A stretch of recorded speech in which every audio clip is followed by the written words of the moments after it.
began with a billionaire's joke and ended with a promise worth $100 million.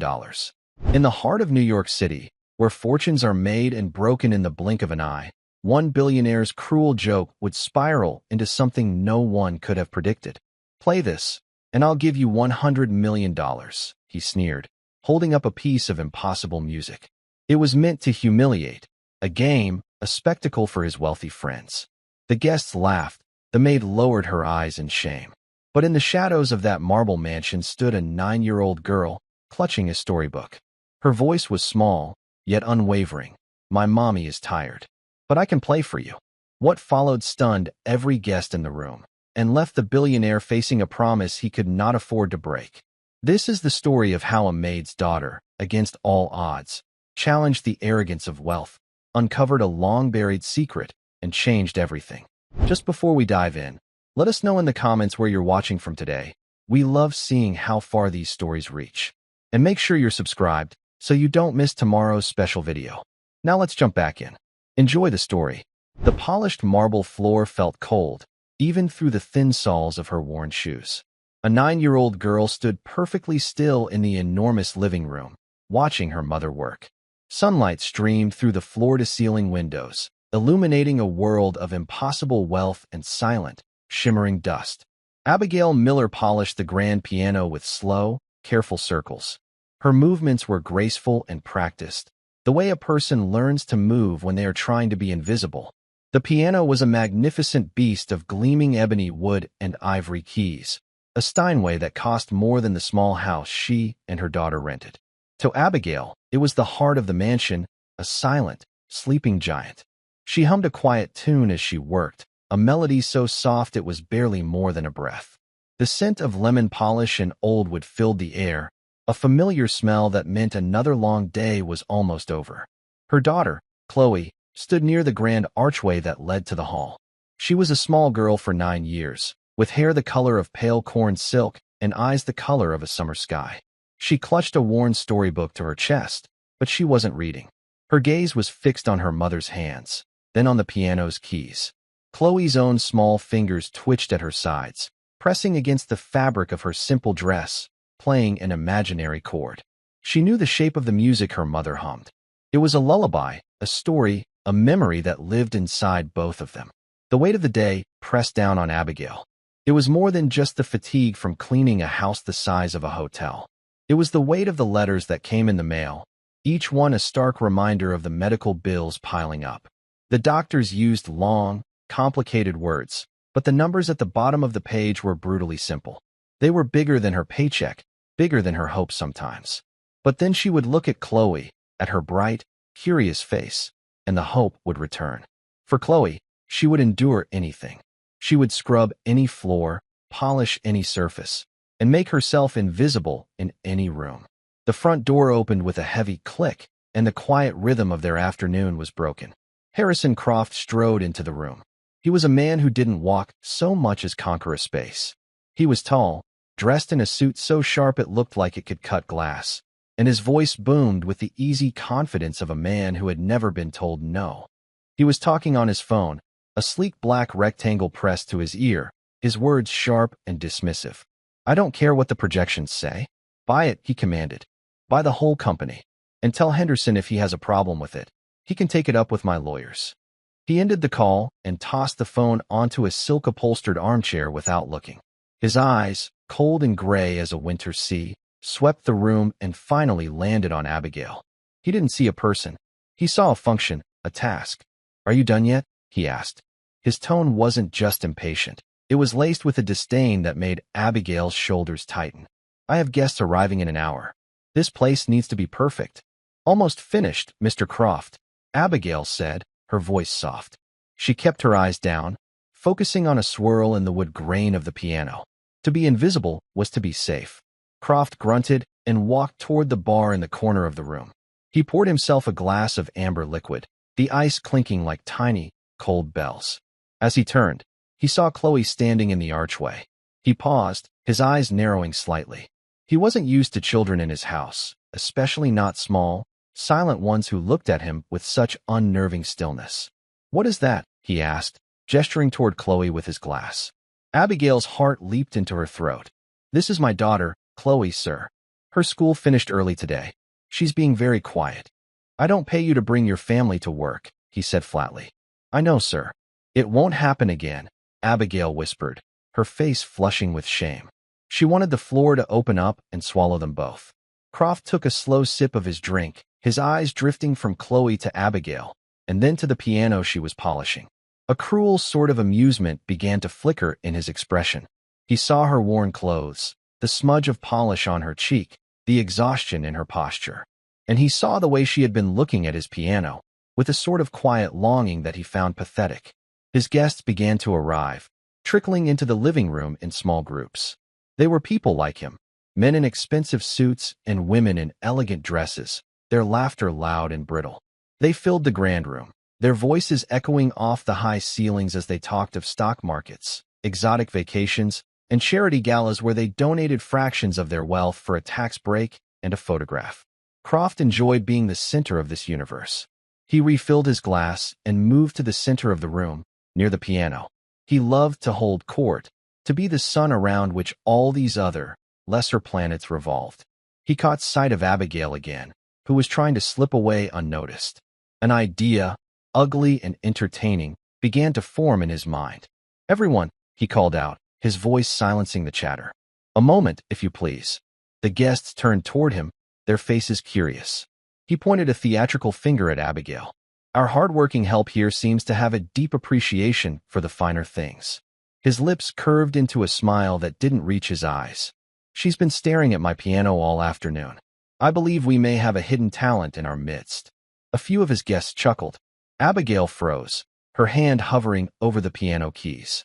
She felt dozens of eyes on her, stripping away her cloak of invisibility. She could feel Chloe shrink back in the shadow of the doorway. What do you say? Croft continued, his voice dripping with condescending charm. Should we ask for a performance? The room filled with murmurs of amusement. Abigail shook her head slightly, her eyes pleading. No, sir.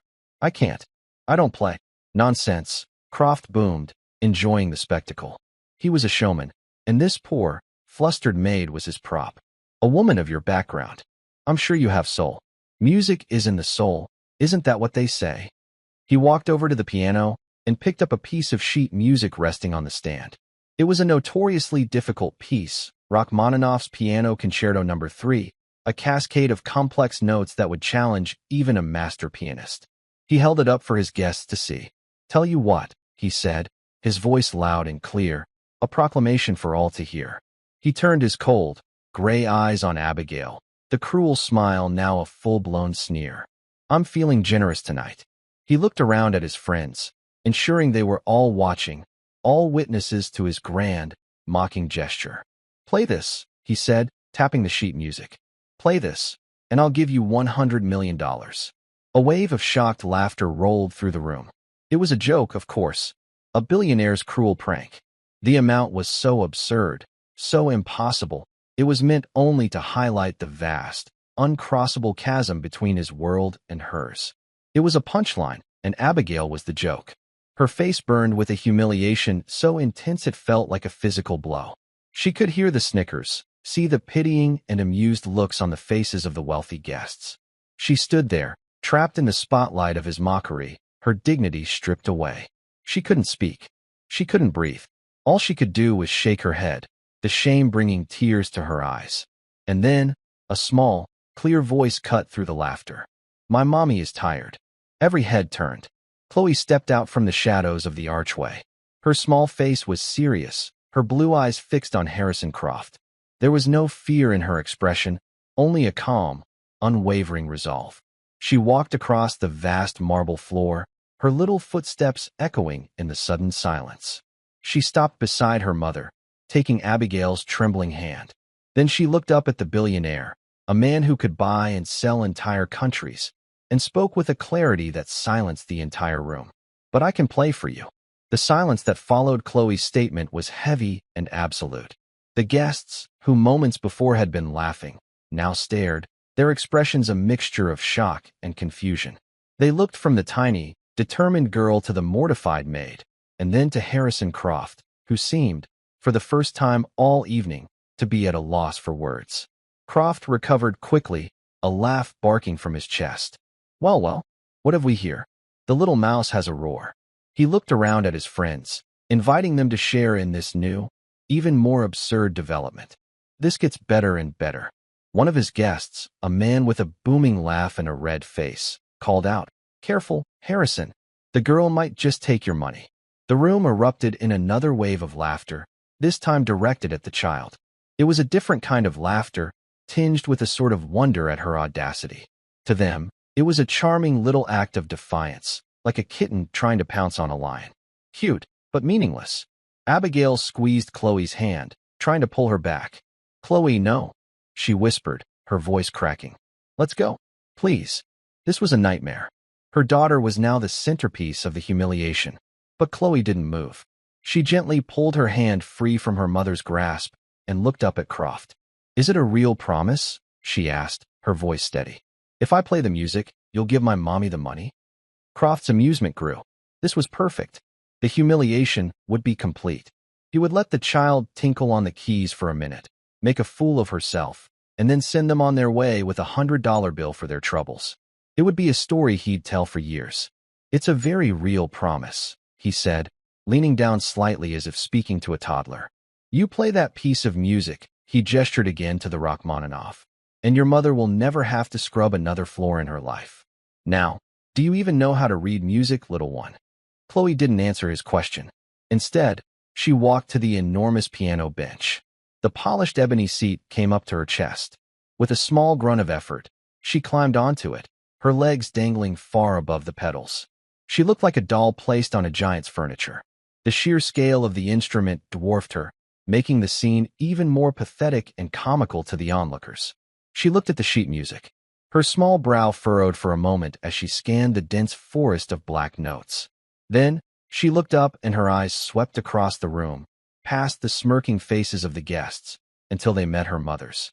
She gave Abigail a small, reassuring nod, a gesture of profound love and confidence that made Abigail's heart ache. Abigail stood frozen, her mind racing. What was Chloe thinking? Chloe could play, of course. She'd been teaching her on the old, out-of-tune upright piano in their living room since she was 4. It was their special time together, the one beautiful thing in their life that debt and exhaustion couldn't touch. Chloe had a gift. Abigail knew that. She could pick up any melody by ear and play it back with a startling clarity. But this was Rachmaninoff. This was a musical Everest. It was impossible. Chloe placed her small hands on the keys. She took a deep breath, her little shoulders rising and falling. The room was utterly silent. The guests held their glasses, their conversations forgotten. They leaned in, anticipating the clumsy, childish plinking that was sure to come. Croft crossed his arms, a smug, satisfied smirk plastered on his face. He was the ringmaster, and his circus was about to reach its hilarious climax. And then, the music began. It did not start with a plink. It did not start with a mistake. The first notes flowed from the piano with a power and precision that was staggering. It was the concerto's opening, a series of chords that were famously difficult, requiring a strength and reach that Chloe's small hands should not have possessed. But she played them perfectly. Not just technically perfect, but filled with a deep, resonant melancholy. The sound filled the cavernous room, rich and full, silencing the last of the whispered jokes. Croft's smirk vanished. His arms slowly uncrossed. He took a half-step forward, his eyes wide with disbelief. This wasn't happening. It couldn't be. The melody began to unfold, a complex tapestry of sound that Chloe wove with an effortless grace. Her fingers, which had looked so tiny and fragile, now danced across the keys with a blur of controlled speed. She moved with the confidence of a seasoned maestro, her body swaying slightly with the rhythm of the music. She wasn't just playing the notes on the page, she was interpreting them. She was breathing life into them. The music was filled with a sorrow so profound, a longing so intense, that it seemed impossible for it to be coming from a 9-year-old girl. The atmosphere in the room transformed. The amusement on the guests' faces was replaced by awe, then by a stunned, reverent silence. A woman in a glittering emerald dress slowly lowered her champagne flute, her mouth slightly agape. A man who was a known patron of the city's symphony orchestra leaned forward, his eyes locked on Chloe's hands, his expression one of utter bewilderment. Abigail felt tears begin to stream down her face. She wasn't crying from humiliation anymore. She was crying from a combination of pride, love, and a deep, trembling fear. She didn't understand what she was seeing. This was beyond a gift. This was something else entirely. This was not the music she had taught her daughter. The simple melodies they played together on their old, upright piano were like a child's drawing compared to this magnificent, heartbreaking masterpiece. The music swelled, reaching a thundering crescendo. The force of it seemed to vibrate through the marble floor. Chloe's small frame was a whirlwind of motion, her focus absolute. She had forgotten the room, the people, the cruel billionaire. She was alone with the music, lost in a world that only she could understand. The notes spoke of struggle, of pain, of a defiant hope that refused to be extinguished. It was the sound of a soul laid bare. As the piece reached its final, powerful chords, Chloe's playing softened. The music receded, like a great wave pulling back from the shore, leaving behind a feeling of quiet, bittersweet peace. The final note hung in the air, a perfect, shimmering sound that seemed to hold all the sorrow and beauty of the world within it. Then, there was only silence. Chloe's hands rested on the keys. She took another deep breath and finally looked up. For a long moment, no one moved. No one spoke. The spell was too powerful to be broken. The guests stood as if turned to stone, their faces etched with an emotion that went far beyond mere surprise. They had come to a party expecting cocktails and meaningless chatter. They had just witnessed a miracle. It was the symphony patron who finally broke the silence. He began to clap. Not the polite, restrained applause of the wealthy, but a powerful, explosive ovation. In a second, the entire room joined him. The grand living room was filled with the sound of thunderous applause, of shouts, of bravo. A woman was openly weeping. Another was shaking her head, muttering, "Impossible, simply impossible." Abigail rushed forward, kneeling beside the piano bench and wrapping her arms around her daughter. "Oh, Chloe," she sobbed, burying her face in her daughter's cornsilk hair. "How did you do that?" "How?" Chloe just hugged her back tightly. "I told you I could play, Mommy." Harrison Croft stood rooted to the spot, his face pale. The smug confidence had been wiped away, replaced by a complex mask of shock, confusion, and a dawning, terrifying understanding. The cruel joke he had played, the spectacle he had engineered for his own amusement, had just backfired in the most spectacular way imaginable.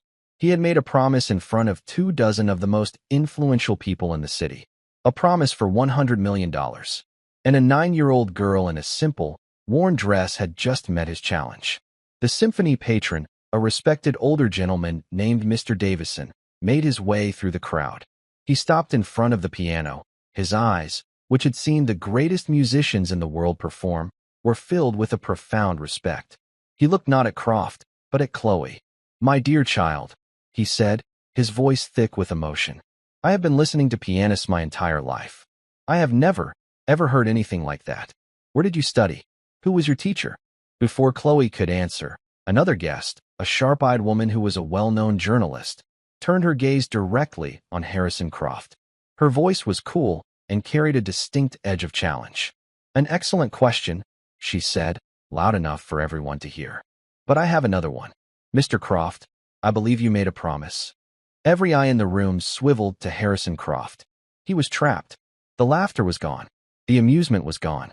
All that remained was the echo of the impossible music and the weight of his own arrogant words. He looked at the small girl on the piano bench, and for the first time, he didn't see a maid's daughter. He saw the instrument of his own ruin. The seconds stretched into an eternity. The applause had faded, replaced by an expectant hush that was far more unnerving than the noise. Harrison Croft felt the collective gaze of his guests like a physical weight. These were not just friends. They were his peers, his rivals, the sharks with whom he swam in the deep waters of finance and society. A man's word, especially a billionaire's word, was his currency. To break a promise made so publicly was to declare bankruptcy of character. His mind, usually a sharp calculator of risk and reward, was a frantic storm. $100 million. The sum was staggering, even for him. It was a significant portion of liquid capital, not just a number on a spreadsheet. Handing it over for a party trick, a joke gone wrong, was unthinkable. It was a humiliating, catastrophic loss. But the alternative was worse. The story would be all over the city by morning. Harrison Croft, the tycoon who tried to humiliate a maid and her child, then welched on his own bet. His reputation would be shattered. Every deal, every negotiation would be tainted by the knowledge that his word was worthless. He looked at Chloe, who was now safely enfolded in her mother's arms, peering at him with those impossibly calm blue eyes. There was no triumph in her gaze, no childish glee. There was just stillness. It was the stillness that unnerved him the most. "A promise is a promise," Mr. Davison said, his voice a low rumble of authority. He was an old money figure, a man whose respect Croft had long courted. To lose his endorsement was to lose a pillar of his social standing. "We all heard it, Harrison." Loud and clear. Croft forced a laugh. It sounded strained and hollow in the silent room. Of course. Of course. A joke, certainly, but a promise nonetheless. He tried to regain control of the situation, to frame it as an act of his own grand generosity rather than a trap he had sprung on himself. The little prodigy here certainly delivered. He walked toward Abigail and Chloe, pulling out a slim checkbook and a gold pin from his jacket pocket. The act was pure theater. He wanted them all to see him making good on his word. But as he clicked the pen, he paused. A sliver of suspicion, a way out, presented itself. "However," he said, his voice regaining some of its familiar, commanding tone, "this is a rather unusual situation. No one," he swept his gaze across the room, "and I mean no one, can play Rachmaninoff like that without years, decades, of formal training at the highest level. Certainly not a 9-year-old girl." He looked down at Chloe. "So tell me, who is your teacher? Where did you really learn to play like that? Did someone put you up to this?" The insinuation was clear. This was a trick, a pre-planned scam.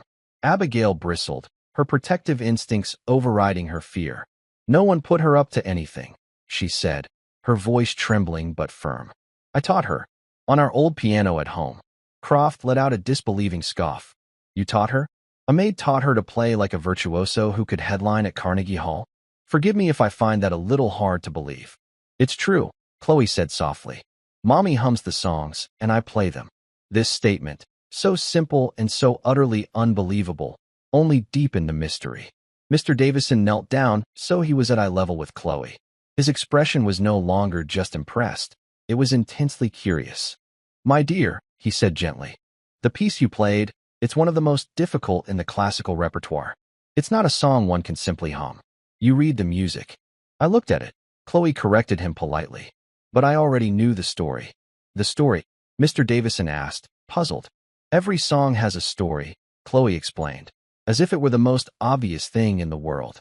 "That one is about a man who is very far from home. He's sad, but he remembers the fields and the river from when he was a boy. He has to keep fighting, but he never forgets the way home." A stunned silence fell over the room again. Chloe hadn't just played the music. She had understood its soul. She had articulated the emotional core of the concerto with a child's simple words, yet with more insight than many seasoned music critics. Abigail felt a flicker of memory. The story Chloe told, it was so familiar. It wasn't the story of Rachmaninoff. It was the story her own grandfather used to tell her. Her grandfather, Frank Miller. Before Abigail could speak, Harrison Croft, growing more desperate, saw another angle. "This is absurd. She's a child. I'm not writing a check for $100 million based on a party performance." He turned to Abigail, his tone hardening, becoming cruel again. "What is this, really? A shakedown? You knew my guests were coming. You coached your daughter to play something to embarrass me, to extort me. That's not true." Abigail cried, holding Chloe tighter. "We would never." "Enough." Mr. Davison's voice cut through the air like a whip. He stood up and faced Croft, his face a mask of cold fury. "Harrison, your behavior tonight has been appalling. You tried to make a spectacle of this woman for your own amusement. You used her child as a pawn in your cruel game. And now that you've lost, you accuse them of fraud? You disgrace yourself." The journalist woman stepped forward, her phone held discreetly at her side, though everyone knew it was recording. "I, for one, would love to write the story of Chloe Miller," she said, her voice sweet as poison. "The 9-year-old prodigy discovered in a billionaire's mansion. The world will want to know who she is." And they will certainly want to know how the billionaire who discovered her honored his very public promise. Checkmate. Croft knew he was beaten. The story would not be about his generosity now. It would be about his cruelty and his reluctance to pay. The journalist would make sure of that. He was trapped from every angle. His face was a thundercloud of rage and humiliation. He snatched the checkbook and scribbled furiously. The scratching of the gold pen on the paper was the only sound in the room. He ripped the check out and, without looking at Abigail, thrust it at her. Here, he spat. Take it. Now get out of my house. Abigail stared at the slip of paper in her hand. The number written on it was so long it looked like a mistake. $100 million. It was an impossible sum, a fairy tale number. It could solve every problem she had, and 1,000 more she hadn't even thought of. It was safety. It was freedom. It was a future for her daughter. But as she looked at it, she didn't feel the rush of joy she might have expected. She felt a profound sense of unease. This money was born for mockery. It was tainted with humiliation. And something about the situation, about the music and the story Chloe told, felt deeply, strangely connected to her own past. She looked at her daughter, then at the check, and then back at Harrison Croft, who was watching her with venomous eyes. There is one thing, Abigail said, her voice quiet but clear, finding a strength she never knew she possessed. The music. Where did you get that specific copy? Croft looked baffled by the question. What does it matter? It was part of an estate I acquired years ago. An old collection. What? My grandfather. Abigail began, her voice trembling as the pieces of a long-forgotten family history began to click into place. He was a soldier. Sergeant Frank Miller. He fought in Europe during the Second World War. He used to tell me stories about the people he met, the things he saw. There was a composer he saved, a man who lost everything. Before the man fled, he played my grandfather a piece of music, a new concerto he had written. He said it was about never forgetting home. Mr. Davison's eyes widened. Sergeant Frank Miller? The Angel of Ardennes? He was a legendary hero. He was awarded the Medal of Honor for his bravery. Croft's expression shifted from anger to a flicker of something else. Recognition. The name Miller, connected to that war, to that region. It stirred a dark, buried piece of his own family's history. His grandfather, the industrialist, had made his first fortune from salvaging assets in post-war Europe. My grandfather hummed that tune for the rest of his life. Abigail continued, her voice growing stronger. My mother hummed it to me, and I hummed it to Chloe. It's our family's song. She looked directly at Croft. That composer, he never made it out of the country. He and his music were thought to be lost forever. That sheet music isn't just old paper, Mr. Croft. It's a man's soul, and my grandfather's memory. The implication hung heavy in the air. The long-lost masterpiece, a priceless piece of cultural history, had somehow ended up in the hands of Harrison Croft, whose family had profited from the same conflict that had destroyed the composer's life. And the only person in the world who could recognize its melody was the great-granddaughter of the war hero who had heard it last. Chloe, the little girl who could hear the stories in the music, had not just performed a concerto. She had channeled a ghost. She had given voice to a history that connected the hero and the profiteer, the maid and the billionaire, in a way that no one could have ever imagined. The check in Abigail's hand suddenly felt less like a prize and more like a ransom. The story was no longer just about a cruel joke and a brilliant child. It was about justice, history, and a debt that went far beyond $100 million. Harrison Croft's face, moments before a canvas of rage, was now ashen. The name Frank Miller and the mention of the Angel of Ardennes had struck a chord deep within him, a dissonant, ugly note from his family's closely guarded history. His grandfather, Alistair Croft, was a celebrated industrialist, a man lauded for his business acumen in rebuilding after the war. The official story was one of brilliant investments and shrewd acquisitions. But there were other stories, whispers in the family that were never spoken aloud, of opportunism, of acquiring art, property, and businesses from displaced or deceased owners for pennies on the dollar. Of salvaging, as his grandfather had delicately put it. He stared at the sheet music, still resting on the piano. It wasn't just a prop in a cruel joke anymore. It was evidence. A ghost from a past he had profited from but never had to confront. The journalist, whose name was Evelyn Reed, saw the flicker of recognition and fear in Croft's eyes. She moved slightly, a predator sensing a weakness. "This is an extraordinary story, Mrs. Miller," Evelyn said, her voice now filled with a professional, sympathetic warmth that was far more dangerous to Croft than her previous venom. "A lost masterpiece, a war hero, a family legacy. It's a story that deserves to be told." She glanced at Croft. "And all its parts." Mr. Davison, the symphony patron, stepped forward. He had a new purpose in his eyes. He was no longer just a party guest. He was a custodian of culture. "Mrs. Miller, what you and your daughter have uncovered, it could be one of the most significant musical finds of the century. This isn't a private matter anymore." He looked at Croft with undisguised contempt. "This music does not belong to you, Harrison. It belongs to the world. And it belongs to the memory of the man who wrote it." The other guests, who had been silent observers, now began to murmur amongst themselves. The nature of the evening had shifted irrevocably. They were no longer at a billionaire's party. They were witnesses to a historical unraveling. Alliances were subtly shifting. The pitying looks they had given Abigail were replaced by expressions of respect and intrigue. They were distancing themselves from Croft, moving away from the toxic fallout of his arrogance. Croft, a man who controlled boardrooms and dominated negotiations, was losing control of his own living room. He tried to rally. "This is all speculation," he said, his voice a low growl. "A sentimental story based on a half-remembered tune. You have no proof of any of this." "I have my grandfather's letters," Abigail replied, the words coming to her as if from a dream. She hadn't thought of them in years. They were in a dusty box in her closet, tied with a faded ribbon. "He wrote to my grandmother about everything. He wrote about the soldiers' songs, the villages, and the quiet, sad man who played the piano for him in a bombed-out church." Her voice gained strength with each word. "He wrote about a melody that sounded like a prayer for home." The check for $100 million felt heavy and wrong in her hand. This money, she realized, wasn't a prize. It was a price. It was the price of her silence, the value Croft had placed on making this entire, inconvenient history disappear. He hadn't given it to her to honor a promise, but to buy her compliance. With a clarity that felt both terrifying and liberating, Abigail walked forward and placed the check on the polished lid of the grand piano. The crisp slip of paper looked small and insignificant against the vast, dark wood. "We don't want your money, Mr. Croft," she said, her voice ringing with a newfound authority. "We want the music." Chloe, still holding her mother's hand, looked up at Croft and said, "It's not your story to keep." The simple, profound truth of the child's statement hung in the air. Croft was stunned into silence. He had expected greed, tears of gratitude, a quick and quiet exit. He had not expected this. He had not expected dignity.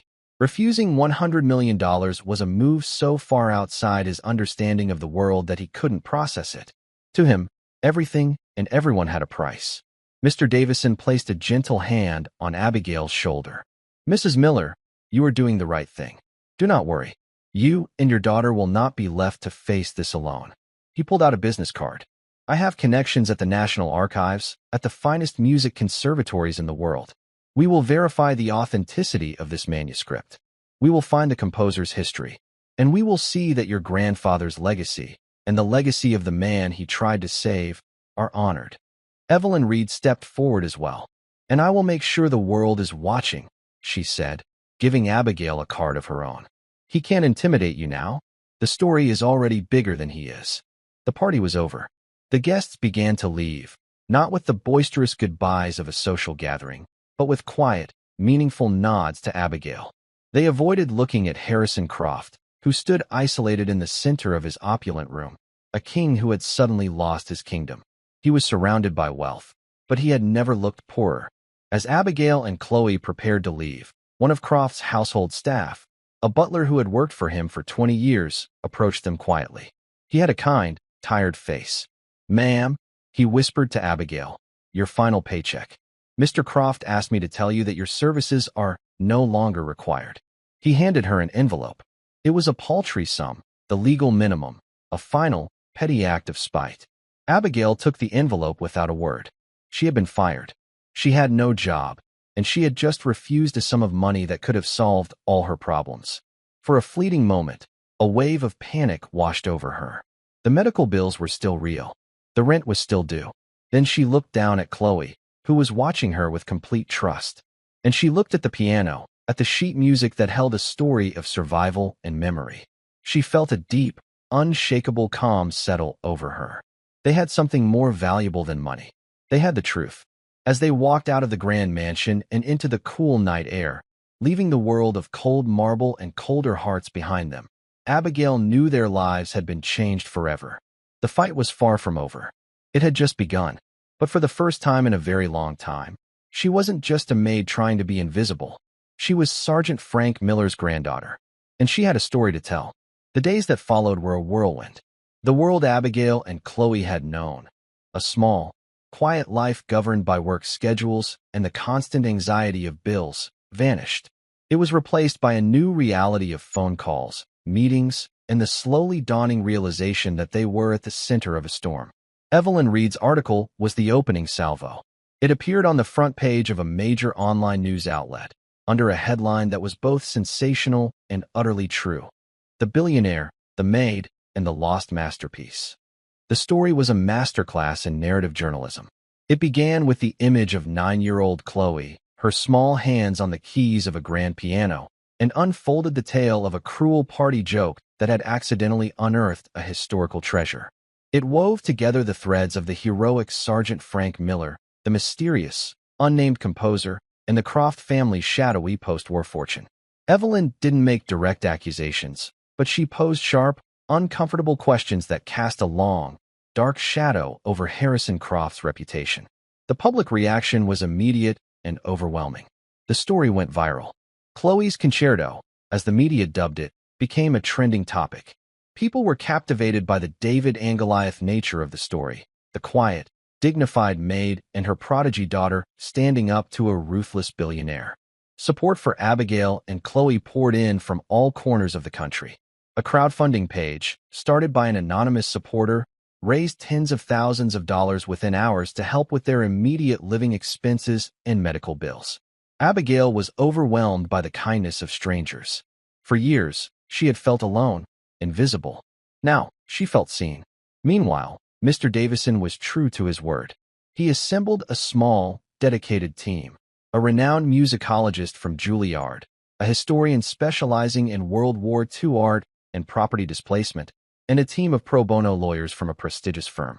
Their headquarters became a quiet corner of the city's historical society, a room filled with the scent of old books and righteous purpose. Abigail brought them the box of her grandfather's letters. With trembling hands, she and the historian, a kind-faced woman named Dr. Al-Jamil, read through the fragile, ink-stained pages. Frank Miller's voice emerged from the past, a young man riding home from a world of unimaginable chaos. He wrote of the cold, the fear, and the small moments of humanity that kept him going. And then they found it. A series of letters from late 1944, written from a makeshift field hospital in a Belgian town near the Ardennes forest. "Dearest Eleanor," he wrote to his wife, "there is a man here. They brought him in last week. His name is Leo. He doesn't talk much, but he has music in his hands. The village priest says he was a famous composer back in Vienna before the darkness fell. He lost his wife, his children, everything. All he has left is a satchel of paper covered in notes. He guards it like it's his own heart." A few days later, another letter. "Leo played for us tonight. There's an old piano in the church that somehow survived the shelling. He played a piece he wrote. He calls it The River's Memory. He said it's the sound of the Danube, so he'll never forget the way home. I wish you could hear it, Ellie. It's the saddest and most beautiful thing I've ever heard. It sounds like hope with a broken heart." The final letter about Leo was short and grim. "We had to evacuate. The fighting is getting closer. Leo wouldn't leave his music. I tried to make him come, but he was too weak, too lost in his grief. He made me promise to remember his song. He pressed the sheet music into my hands, but in the chaos, I had to leave it behind. I only managed to keep the first page. I feel like I failed him. I pray that somehow his music survives." Tucked into the envelope with that letter was a single, yellowed page of sheet music. The handwriting was a match to the manuscript from Croft's piano. The musicologist confirmed it was the opening of the concerto. They had their proof. The composer had a name, Leo Richter, a once celebrated Viennese composer whose work was thought to have been completely lost during the war. The news of the discovery and the authentication of the concerto sent shockwaves through the classical music world. It was, as Mr. Davison had predicted, the find of a lifetime. Museums, orchestras, and universities from around the globe clamored for a chance to see the manuscript. For Harrison Croft, the storm was just beginning. The story was no longer just about a broken promise. It was about his family's potential connection to war profiteering. Investigative journalists began digging into Alistair Croft's post-war acquisitions. Questions were being asked in government circles. The carefully constructed facade of the Croft dynasty was beginning to crack. He was hemorrhaging money and, more importantly, prestige. Business partners grew wary. Stocks in his flagship company dipped. The social invitations dried up. He was a pariah in the world he had once ruled. He tried to fight back. His lawyers issued statements denying any wrongdoing, claiming the manuscript was acquired legally as part of a larger estate purchase and that he was the victim of a media smear campaign. He even tried to position himself as a patron of the arts, offering to donate the manuscript to a museum, a transparent attempt to whitewash his image. But it was too late. The narrative was set. He was the villain in a story that had captured the world's imagination. Throughout it all, Chloe remained the calm center of the storm. She didn't fully grasp the financial or historical implications, but she understood the important parts. She understood that her grandfather was a hero. She understood that a man named Leo had lost his home, and his music was a way to find it again. And she understood that Mr. Croft had tried to keep that music quiet, which was wrong. She spent her days with her mother in the quiet offices of the Historical Society. While the adults spoke in hushed, serious tones, Chloe would sit at an old, upright piano in the corner, the same kind they had at home. She didn't play the grand, thundering concerto. She played the simple melody from its heart, the theme Leo Richter had called the river's memory. She played it softly, filling the room not with spectacle, but with a feeling of profound peace. One afternoon, Mr. Davison found Abigail watching her daughter, a look of worry on her face. "What is it, my dear?" he asked gently. "All of this." Abigail gestured vaguely. "The news, the lawyers, it's for her. For her future. But I worry it's too much. She's just a little girl." Mr. Davison watched Chloe play for a moment. Her eyes were closed, her face serene. She was lost in the story of the music. "A little girl," he said, a smile touching his lips, "who reminded all of us what is truly valuable. Money, power, mansions, they are fleeting. But a story, a memory, a piece of music that speaks to the soul, that is eternal. She is not just a part of this story, Abigail. She is its heart." He was right, but the heart was fragile. And Abigail knew that Harrison Croft was a man who, when cornered, would not hesitate to strike at the heart. The legal battle for the manuscript was about to begin, and she feared that Croft's desperation would make him more dangerous than ever. She had won the court of public opinion, but the real fight, the one that would take place in a courtroom of cold, hard law, was still to come. The initial legal filings from Harrison Croft's legal team were as brutal and expensive as expected. They were a barrage of motions and counterclaims designed to overwhelm, intimidate, and bankrupt. The documents painted Abigail not as a hero, but as a cunning opportunist. They claimed she was the mastermind of an elaborate fraud, that she had coached her supposedly gifted daughter to memorize a single, obscure piece of music to extort money from a benevolent philanthropist. They even stooped to character assassination, digging into Abigail's financial struggles and presenting her medical debt not as a burden, but as a motive for a crime. Reading the words on the thick, formal paper made Abigail feel sick. They twisted her reality into something ugly and unrecognizable. The small, worn dress Chloe had been wearing was described as a costume designed to elicit sympathy. Her quiet dignity in the face of Croft's mockery was reframed as a calculated, theatrical performance.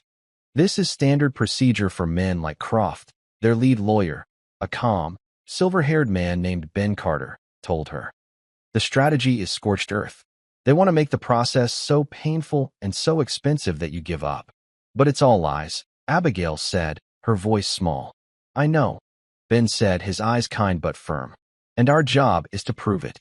But you need to be prepared, Abigail. They will come after you, your past, your family. They will try to break you." The pressure was immense. The media attention, which had once felt like a protective shield, now felt like a suffocating weight. Photographers would sometimes wait outside the temporary apartment Mr. Davison had arranged for them. Every trip to the grocery store was a potential spectacle. Abigail saw the way other parents at the park would whisper and point. Some were supportive, but others looked at her with suspicion, their minds poisoned by the headlines and tabloid papers that Croft's PR machine was feeding. She began to have nightmares. Not of Croft, but of the letters, the medical bills, the fear of not being able to provide for Chloe. The $100 million check she had placed on that piano haunted her. Had she been a fool? Had she sacrificed her daughter's security for a principle that the world was too cynical to care about? Her anxiety began to affect Chloe. The little girl, who had been so fearless in the mansion, grew quiet and withdrawn. She stopped wanting to go to the park. She had trouble sleeping. One evening, Abigail found her sitting at the piano in their apartment, not playing, but just staring at the keys, her small shoulders slumped. "What's wrong, sweetie?" Abigail asked, kneeling beside her. "The news people. They said I was a liar," Chloe whispered, her lower lip trembling. "They said I didn't hear the story in the music. They said you just made me learn it to get money." Abigail's heart broke. This was her greatest fear realized. Her fight for justice was costing her daughter her peace. She wrapped her arms around Chloe, holding her tight. "Listen to me," she said, her voice fierce. "You have a gift that those people could never understand. You heard the truth, and we are not going to let anyone, especially not a bully like Mr. Croft, take that away from you. Or from Leo." The name Leo seemed to refocus Chloe. "We have to help Leo's music get home," she said, her voice regaining a little of its usual determination. "That's right," Abigail said, kissing the top of her head. "And we will." The turning point in the legal battle came during the deposition phase. Croft's lawyers had demanded to question Chloe. Ben Carter had fought it furiously, arguing that putting a 9-year-old through a hostile cross-examination was cruel and unnecessary. But the judge, a stern, no-nonsense woman, reluctantly allowed it, with strict limitations. The deposition would take place in an informal setting, a neutral conference room, with a child psychologist present. Harrison Croft insisted on being there. He sat at the far end of the long mahogany table, flanked by his team of lawyers. He looked thinner, his face etched with the stress of the past few weeks. His empire was under siege, and his obsession with this case had grown. He was no longer just trying to save money. He was trying to salvage his pride, to punish the people who had dared to humiliate him. Abigail sat beside Chloe, her hand resting protectively on her daughter's back. Ben Carter sat on Chloe's other side, a calm, reassuring presence. Croft's lead lawyer, a man with a perpetually sneering expression named Marcus Thorne, began the questioning. He started with soft, seemingly innocuous questions about Chloe's school, her friends, her favorite things to do. Then, he steered toward the piano. "So, Chloe," Thorne said, leaning forward with a fake, friendly smile. "Your mommy taught you how to play, is that right?" "Yes," Chloe said. "And she worked very hard to teach you the special song you played at Mr. Croft's house, didn't she? You must have practiced it for a very, very long time." "No," Chloe said simply. Thorne paused. "No, I didn't practice it," Chloe said. "I looked at the paper. I heard the story, and then I played it." "You heard the story," Thorne repeated, his voice dripping with sarcasm. "And what was this story you heard?" Chloe recounted the same story she had told in the mansion, about the man who was far from home and remembered the river. Thorne smirked. "That's a very nice story, Chloe. A very sad story. Is that the story your mother told you to remember?" "No," Chloe said, her brow furrowing. "That's just the story the music told me." Thorne decided to set his trap. "Chloe, you said you just looked at the music on the piano. Is that right?" "Yes." "And you had never seen it before that night?" "Never." Thorne picked up a folder and pulled out a piece of sheet music. He placed it in front of Chloe. It was another complex piece, a frantic, dissonant composition by a modern avant-garde composer. It was a chaotic mess of notes, deliberately jarring and devoid of traditional melody. "Can you play this for us, Chloe? Can you tell us the story in this music?" Ben Carter stood up. "Objection. This is a ridiculous stunt. She's not a jukebox." But before the psychologist could intervene, Chloe looked at the sheet music. She stared at it for a full minute, her head tilted. The room was silent. Croft leaned forward, a hungry, expectant look on his face. This was it. The moment the fraud would be exposed.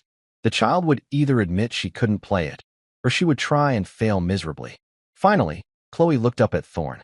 "This music is very loud," she said. "Loud?" Thorne asked, confused. "It's a story about a big city," Chloe continued, her voice quiet and thoughtful. "The cars are all honking, and the people are rushing, and no one is listening to anyone else. Everyone is shouting, but no one has anything to say. It's a very lonely story." She looked at the music again, then shook her head. "I don't like it. It doesn't have a heart." She didn't touch the piano. She didn't need to. With a few simple sentences, she had perfectly captured the emotional essence of the piece. She had seen past the technical complexity to the soul of the music, or in this case, the lack of one. The musicologist on their team, who was observing the deposition, let out a small, audible gasp. Thorne was speechless. His perfect trap had not only failed, it had backfired, providing even more stunning evidence of Chloe's inexplicable gift. Harrison Croft slammed his hand on the table, his face purple with rage. "Enough of this circus," he roared. "She's a freak. They're all charlatans." The outburst sealed his fate. The psychologist immediately ended the deposition, citing the hostile environment Croft had created. The transcript of the event, particularly Chloe's stunning analysis and Croft's subsequent meltdown, was devastating. It painted him as an unhinged bully and Chloe as a calm, preternaturally gifted child. The legal tide had turned. Croft's lawyers, recognizing that putting Chloe on a witness stand in a public trial would be a complete disaster for their client, advised him to seek a settlement. But Croft refused. His pride was too wounded. He had become a prisoner of his own vendetta. He funneled more and more money into the legal fight, liquidating assets and neglecting his businesses, which were already suffering from the negative publicity. He became isolated, firing advisors who told him to cut his losses. He would sit alone in his vast, silent mansion, drinking too much and staring at the grand piano that had started his downfall, as if it were a monument to his own folly. The case was scheduled for trial. Abigail was terrified, but she drew strength from her daughter and the team that had assembled around them. They were no longer just fighting for a piece of music. They were fighting for the principle that truth was more powerful than wealth, and that decency could, in the end, triumph over cruelty. On the morning the trial was set to begin, as Abigail was getting Chloe ready, a special delivery arrived. It was a long, flat box. Inside, wrapped in tissue paper, was a simple but beautifully made blue dress, exactly Chloe's size. The attached card had no name, only a typed message. "The world is listening. Make them hear the music." Abigail knew it was from one of their countless anonymous supporters. As she helped Chloe put on the dress, she felt a surge of gratitude that pushed away her fear. They were not alone. They walked into the courthouse, past a throng of reporters and cameras, their hands held tightly together. They were David walking into the lion's den, but they were not afraid. They had their story, they had their truth, and they had a song that had waited more than half a century to finally be heard. The courtroom was a study in contrasts. On one side sat Harrison Croft and his phalanx of lawyers, their dark suits symbols of corporate power. Croft's face was a stony mask, a vein pulsing in his temple. On the other side sat Abigail and Chloe, looking small but surrounded by their own quiet army. Ben Carter, calm and prepared. Mr. Davison, his distinguished presence lending them gravitas. And Dr. Al-Jamil, ready to testify with Frank Miller's letters. Croft's lawyers were aggressive, painting Abigail as a disgruntled employee with a history of financial instability. They presented experts who testified on the statistical improbability of a child prodigy appearing without intensive training. They were building a fortress of doubt, brick by cynical brick. When it was Ben Carter's turn, he told a story. He told the jury about Sergeant Frank Miller and a brilliant, lost composer named Leo Richter. "This case," Ben said, his voice low and steady, "is not about money. Harrison Croft wants you to believe it is, because money is the only language he speaks. This case is about memory. It's about a promise made in a bombed-out church, a promise to remember a song." He then called his only witness. The plaintiff calls Chloe Miller to the stand. A murmur went through the courtroom. Chloe walked to the witness stand, her small legs barely reaching the floor. Ben approached her gently. "Mr. Croft and his lawyers say you couldn't have played that music. They say you must have cheated somehow. What do you say to that? Chloe looked at the jury, her blue eyes clear. Music isn't a cheat, she said. It's a feeling. Ben Carter then received the judge's permission for a demonstration. The magnificent Steinway Grand was wheeled into the courtroom and placed directly in front of the jury. Chloe walked to the piano and climbed onto the bench, a tiny figure before the immense instrument. The courtroom was so quiet you could hear the soft rustle of clothing. Ben handed a sealed envelope to the judge. Your Honor, this is a piece of music selected this morning by an independent expert. No one in this room, including Chloe, has seen it. The judge opened the envelope and placed the sheet music on the piano stand. It was a complex, lyrical piece by Debussy. Chloe looked at it for a long moment. Then, her hands touched the keys. The music filled the courtroom, not with thundering passion, but with a dreamy, shimmering beauty. It was a completely different piece, with a different soul. And Chloe played it with the same impossible, intuitive understanding. The jurors were mesmerized, their faces a mixture of wonder and disbelief. When the last, delicate note faded, a profound silence held the room. It was broken by the sound of a single juror, a woman in the front row, who let out a sob she could no longer contain. Chloe's demonstration had washed away the fortress of doubt with a simple, undeniable truth. The jury deliberated for less than 20 minutes. Their verdict was unanimous. They found in favor of Abigail Miller, affirming her claim to the manuscript's legacy. The judge declared the composition, The River's Memory, a priceless piece of cultural heritage and ordered it placed in a public trust. Abigail and Mr. Davison were appointed to its board. Harrison Croft sat motionless as the verdict was read. He stared at the small, empty piano bench. He had wagered everything against a 9-year-old girl, and she had beaten him with a song. 2 years later, the lights of Carnegie Hall gleamed. Inside, a sold-out crowd buzzed with anticipation for the world premiere of Leo Richter's long-lost piano concerto No. 1, The River's Memory. In a box seat, Abigail Miller sat beside a healthy, beaming Mr. Davison. The medical bills were a distant memory, paid for by the foundation that also provided her a modest salary. The house lights dimmed. A figure walked onto the stage to thunderous applause. Chloe was 11 now, poised, dressed in a simple blue gown. She bowed, and after sharing a smile with her mother, she sat at the Steinway. Then, she began to play. The music of The River's Memory swelled, filling the legendary hall with sorrow and resilience, loss and hope. It was Leo Richter's story. It was Sergeant Frank Miller's memory. It was Chloe's gift. The concerto was a triumph. As the final note echoed and the audience leaped to its feet in a roaring standing ovation, Abigail looked at her daughter, whose face glowed with a pure, bright joy. She thought of the journey that had brought them there, from the cold marble floor of a billionaire's mansion to this hallowed stage.